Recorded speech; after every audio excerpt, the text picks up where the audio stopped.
In this lecture video, I will discuss about spontaneous intracranial hypotension. I will start my lecture with a clinical case. A 30-year-old man presented to head clinic with severe headache that developed after playing basketball and has persisted for about a month. The pain was located in bilateral temple and occipital region. It was throbbing in quality and was accompanied by photophobia, phonophobia and vomiting. His headache worsened immediately after standing up and improved within 5 minutes after laying down. He had no past history of primary headache disorders such as migraine.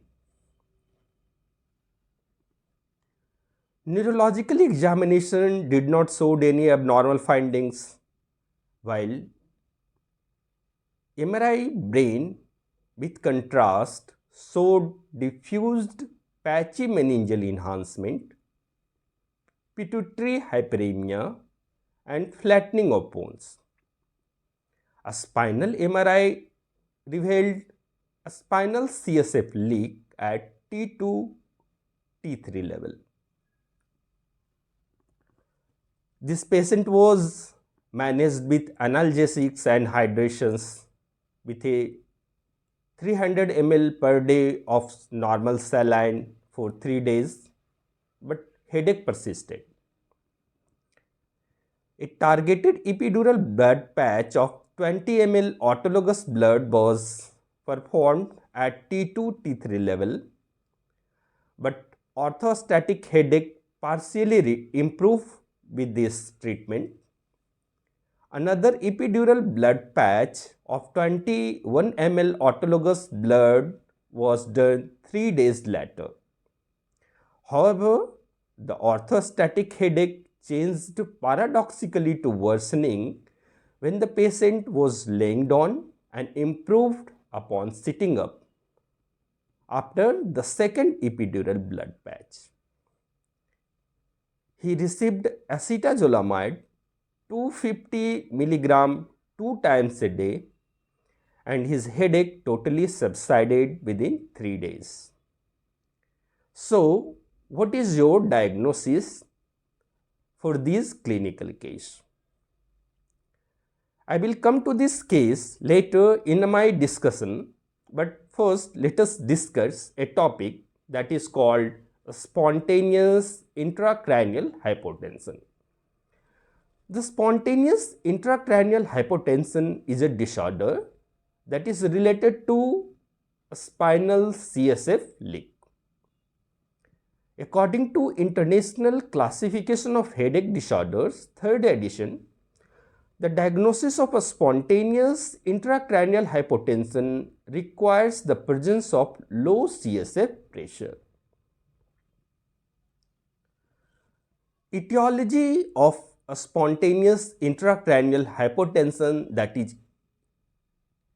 SIH, include hypermobility disorders such as dolichoastenomelia, which is disproportionate long limbs, Ehlers-Danlos syndromes and Marfan syndromes. It can also be seen in a spinal meningeal diverticulum, trival traumas which can lead to rupture of pre-existing dural weaknesses, as well as in osteophytes and discogenic spurs, and surgical interventions to correct the underlying structural abnormalities. These are the etiologies in which SIH can be seen. Pathophysiology of SIH can be explained with Monro-Kelly hypothesis. What is Monro-Kelly hypothesis? Monro-Kelly hypothesis is the pressure-volume relationship that aims to keep a dynamic equilibrium between the essential non-compressible component inside a rigid compartment of the skull. The average intracranial volume of an adult is 1700 ml, out of which brain tissue is 1400 ml, CSF 150 ml and blood being 150 ml. The volume of these three compartments remains nearly constant and is in a state of dynamic equilibrium. Thus, a decrease in one compartment is compensated by increase in the other or vice versa. But in SIH, the zero pressure point moves downward, leading to negative intracranial pressure relative to the lower spine. This change in the hydrostatic indifference leads to increased CXF expulsions in the upward position, leading to venous dilations causing orthostatic headache, which is characteristic of SIH. The clinical manifestation of a spontaneous intracranial hypotension include orthostatic headache. What is this orthostatic headache? This orthostatic headache develops after the patient is in upright positions and improves after the patient's lay down. It can also be seen in cerebral venous thrombosis. And one of other manifestation that can be seen in SIH is the paradoxical postural headache which gets worsened when the patient is in supine position. The exact mechanism for this paradoxical postural headache is not known. However, one of the explanation for it is the cerebral venous dilation, which can lead to paradoxical postural headache, which can be seen in SIH. This headache, that is orthostatic headache, is accompanied by nausea, vomiting, hypoacusis, neck stiffness or pain, phonophobia, photophobia and tinnitus. This headache can be migraine-like headache, thunderclap headache. This headache can mimic benign exertional headache or new daily persistent headache. So, these are the clinical manifestations that a patient of SIH can present. The non-headache symptoms in SIH can be diplopia, which is because of oculomotor nerve palsy or trochlear nerve palsy, bilateral abducent nerve palsy, Mariner's disease-like manifestations, change in the conscious levels or coma, unsteady gaits, personality change, apathy, frontotemporal dementia-like presentation, movement disorders like Parkinsonism or chorea, or bibrachial amyotrophy, which is a MND-like presentations. This is the upper MND-like presentation which is seen in the upper limbs. Upper limbs, there is a atrophy of the upper limb muscles. Fasciculations can be seen, whereas the lower limbs are spared. Then ICSD-3 diagnostic criteria for headache attributable to low CSF pressure. These diagnostic criteria include headache fulfilling criteria for headache attributable to low CSF pressure and criteria C, that is headache has developed in temporal relation to low CSF pressure or CSF leaks and led to its discovery. The meaning of it is that when the patient presents with the headache that is orthostatic and we perform CSF study showing low CSF pressure at that time along with the neuroimaging findings which are suggestive of the low CSF pressure or SIH. Then this criteria C of the SIH is fulfilled. That is, headache had developed in temporal relation to the low CSF pressure. The other criteria include any headache, that is headache attributable to low CSF is usually but not invariably orthostatic. Sometimes paradoxical headache can be seen along with criteria C that we have explained. The B being either or both of the following, the patient will have low CSF pressure of less than 60 mm of CSF with the evidence of CSF leaks on imaging that we will discuss in the subsequent slide. And we have excluded the alternate diagnosis for the headache. Then this is the headache attributable to low CSF pressure, that diagnostic criteria for it. That is headache with the paradoxical headache along with the neuroimaging or low CSF findings with the temporal relationship of the headache to low CSF pressures and exclusion of the alternate diagnosis. Then ICST 3 diagnostic criteria for headache attributable to a spontaneous intracranial hypotension. And the headache attributable to spontaneous intracranial hypotension include headache fulfilling criteria for headache attributable to low CSF pressure that we have discussed in the previous slide, plus criteria C, that is headache had developed in temporal relation to the low CSF pressure, as well as absence of any procedure or trauma leading to CSF leaks, as well as exclusion of alternate diagnosis that can lead to the headache. So, this is the diagnostic criteria for SIH. The classification of a spontaneous spinal CSF leak. It includes type 1, which is the dural tear, and type 1A, that is CSF leak with extensive ventral fluid collections throughout the spinal cord. 1B being extensive dorsal fluid collections. Here in the figure A, the fluid is ventrally collected in the thoracic region, whereas the type B, dorsal fluid collections in the C1 to C2 to T1 and T2 regions.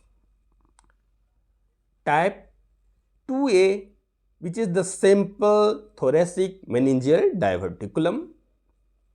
Type 2B CSF leak is the lumbosacral dural ectasia and complex sacral cyst and multiple proximal and distal thoracic meningeal diverticulum, which can be seen in the figure. Type 3 is CSF leak is the thoracic CSF venous fistula, and type 4 being indeterminate or unknown types in which the patient with more than one etiology or those who do not fit into type 1 to type 3, then they are classified into type 4 CSF leaks. Then these are the pre-contrast and post-contrast brain MRI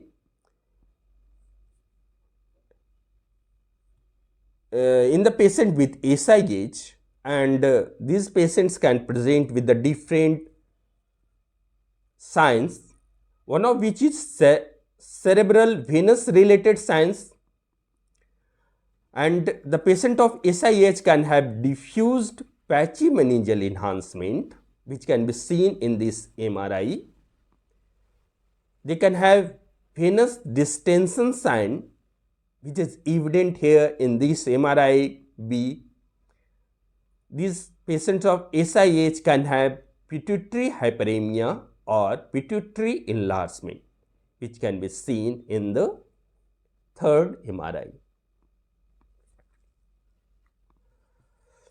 Brain descent related signs include closure of midbrain to pons angle, which can be seen in this MRI, narrowing of angle of vein of Galen and straight sinus, flattening of pons, tonsillar descent, posterior fossa choroides. These patients of SIH can have downward drooping of a splenium of the corpus callosum, leading to dropping penis sign. So, these are the brain descent related signs in the patient with SIH. The measurement of brain descents in SIH include midbrain to pons angle, mammato-pontine distance, height of suprasellar cistern, diameter of prepontine cistern, and the angle between vein of Galen and straight sinus as well as venous hinge. These are the measurement for brain descents. Since the patient of SIH can have brain descent, so with these measurements we can assess the severity of SIH.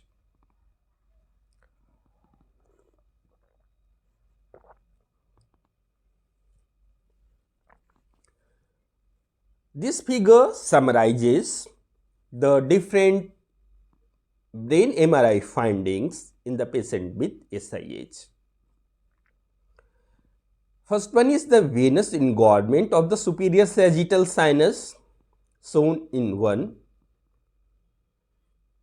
Then patchy meningeal enhancement here to superior siderosis, enlargement of pituitary gland, prominent of intercavernous sinus, effaced suprasellar cistern, and subdural fluid collections. These can be seen in the patients with SIH. Apart from it, the patient of SIH can have effaced suprasellar cistern, then effacement of prepontine cistern, which is less than 4 mm, then decreased mammato-pontine distance, that is less than 5 mm.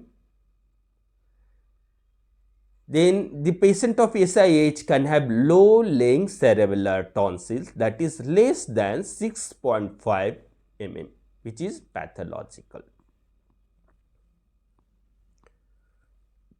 Then we have Bern score. What is this Bern score? Bern score is the probability scoring system which is used to predict the likelihood of a spinal CSF leak in the patient with SIH. And this Bern score include major criteria, and it has 3 in the major criteria, and all of which are given the score of 2. It has minor criteria, it includes 3 points, and these minor criteria are given 1 point, and a total of maximum of 9 points are given. The points in the major criteria include engorgement of the venous sinuses, patchy meningeal enhancement, and decreased suprasellar cistern of less than 4 mm. These all are given for 2 points. Minor criteria include subdural fluid collections, decreased prepontine cistern of less than 5 mm, which will be called pathological, and mammato-pontine distance of less than 6.5 mm, which is the pathological. And all these minor criteria are given 1 point, and a total of 9 points are maximum of 9 points in the Bern score. For a CSF leak, the patient will have low risk of less than or equal to 2 points, intermediate risk with 3 to 4 points, and high risk for greater than 5 points.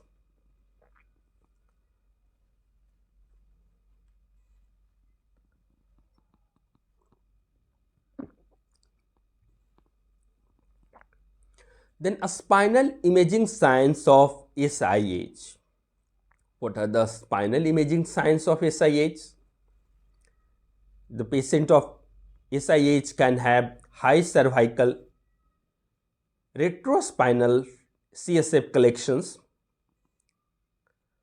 They can have periradicular fluid collections. They can have epidural CSF collections, or some patients can have a spinal meningeal diverticulum. So, these are the spinal imaging signs of SIH. Then a spinal imaging in SIH, the spinal CT. The CT myelogram is considered the gold standard for localization of a spinal CSF leak, and it involves injection of iodinated contrast material into the thecal sac followed by whole spinal axial CT. The distribution of CSF is visualized and CSF extravasation can be located. Digital subtraction myelography. It is the fluoroscopic guided lumbar puncture and intrathecal injection of contrast medium. After intrathecal injection, the procedure table is tilted with head down so that extravasation of contrast medium through the dural defects can be visualized in the real time. The major advantage of digital subtraction myelography is the detection of high flow, that is fast flow CSF leak. Then radionuclide cysternography.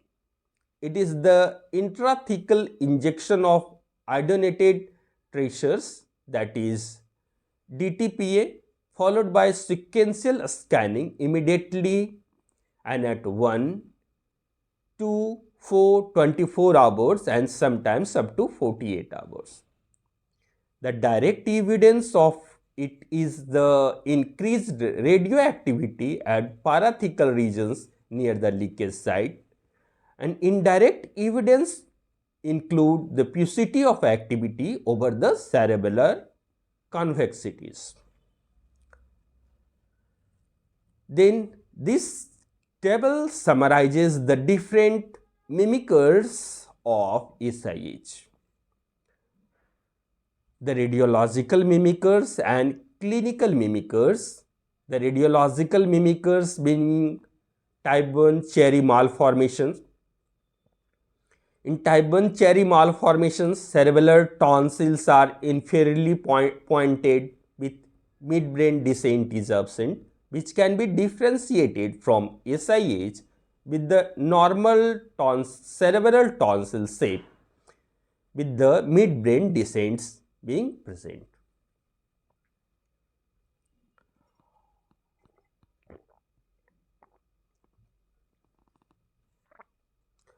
Other radiological mimickers being subdural fluid collections, which are unilateral, but in SIH these are mainly bilaterals usually. The conditions with dural thickening like IgG4 related diseases, neurosarcoidosis, tuberculosis and autoimmune disorders. The clinical mimickers for SIH being POTS, that is postural orthostatic tachycardia syndrome, orthostatic hypotension, cervicogenic headache and vestibular migraine. So, these are the clinical mimickers of SIH. Then conditions that can coexist with SIH include cerebellar venous thrombosis, frontotemporal dementia, pituitary enlargement or apoplexy, postural orthostatic tachycardia syndrome, and superficial cirrhosis. So, these conditions can coexist with SIH and should be, while we are examining a patient of SIH, these conditions should be kept in mind. What are the complications of SIH?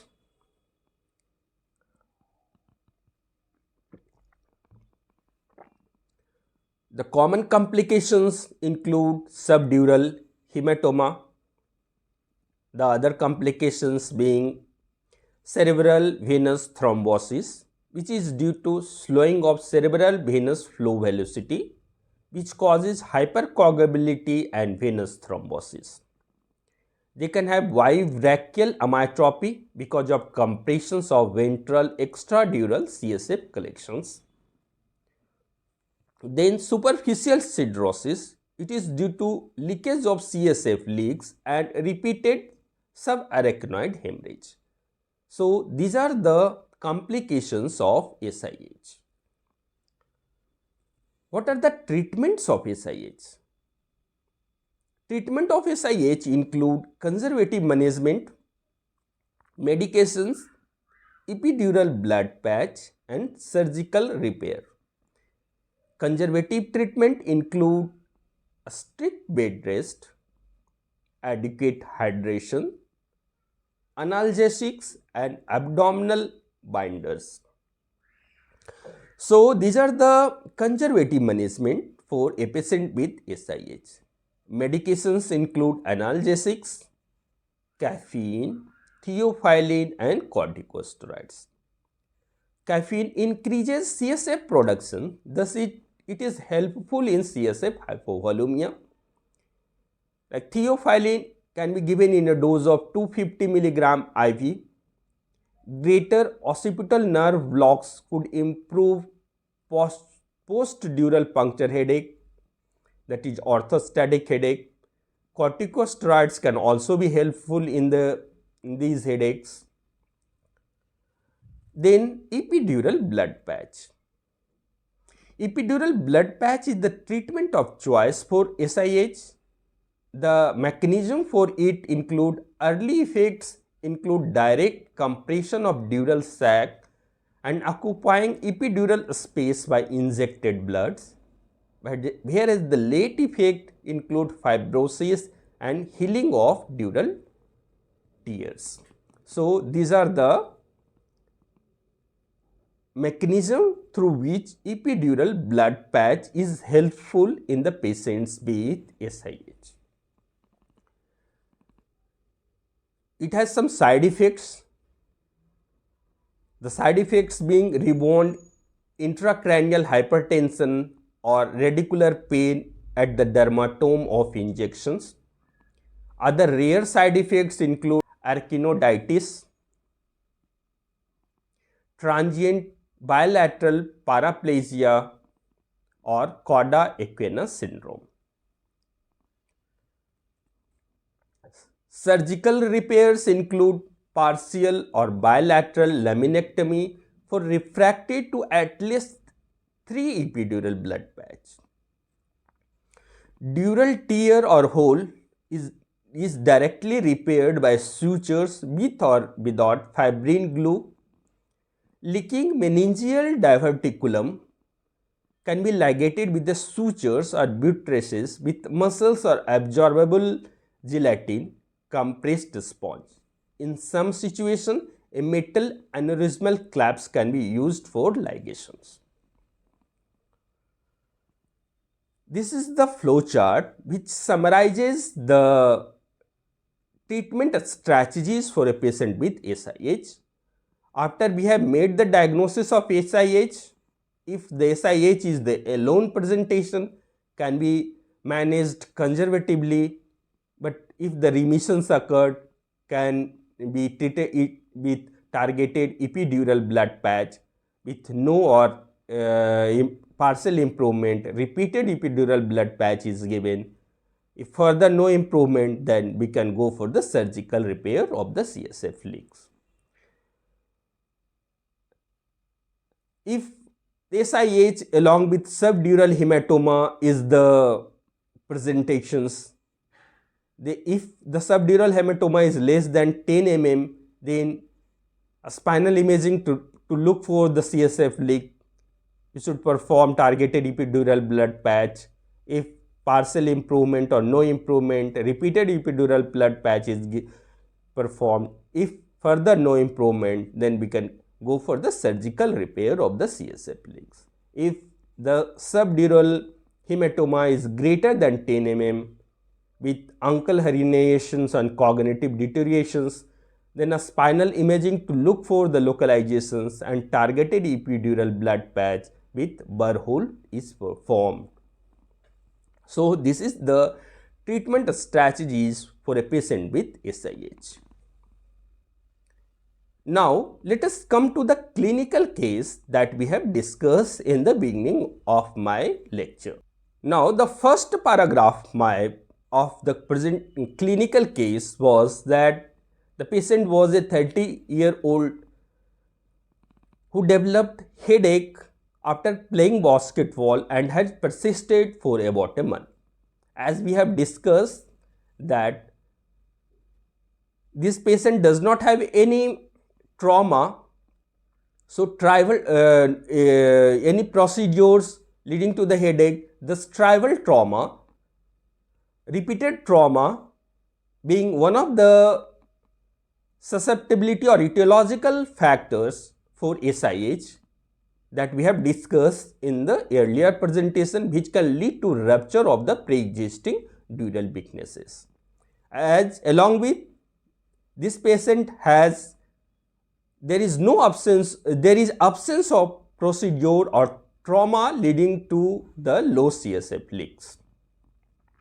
So one of the diagnostic criteria for headache attributable to low CSF, a spontaneous intracranial hypotension, is fulfilled along with the etiologies which can lead to the headache. Pain was located in bilateral temple and occipital region. The quality was roaming and was accompanied by phonophobia, photophobia and vomiting. This headache worsened after standing up and improved within 5 minutes after laying down. Thus, the headache that my patient is presenting, that is it worsened after the patient stand up and improves within 5 minutes after laying down. This is a classical orthostatic headache.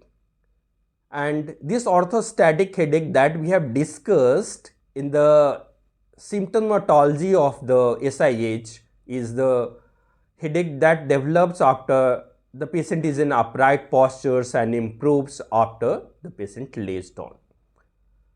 This is also being fulfilled in the patients that we are discussing. Apart from it, the quality of the headache that this patient is presenting in this case is the same that we have discussed earlier in our presentation, that the headache, this orthostatic headache, can be accompanied by phonophobia, photophobia, nausea, vomiting, tinnitus. So these all being fulfilled that we have discussed in the previous slide. Apart from it, the headache, the diagnostic criteria for headache, that is the headache attributable to low CSF pressure. The one of the diagnostic criteria for it being the headache that has developed after the low CSF pressures, that is worsened after the patient is in upright position and standing and improves after laying down. It is also fulfilled in my patient, with the patient having no past history of any headache disorder such as migraine. So we have excluded the alternate diagnosis. This is also being fulfilled, the criteria D of the headache for SIH. The neurological examinations was almost normal. The MRI contrast showed diffused patchy meningeal enhancement, pituitary hyperemia, and flattening of bones. With the spinal MRI showed a spinal CSF leak at T2 to T3 level. And one of the diagnostic criteria for headache due to low CSF pressure being either or both of the following, the criteria B, with the patient should have low CSF pressures or evidence of CSF leaks on imaging, that is being fulfilled in my patient.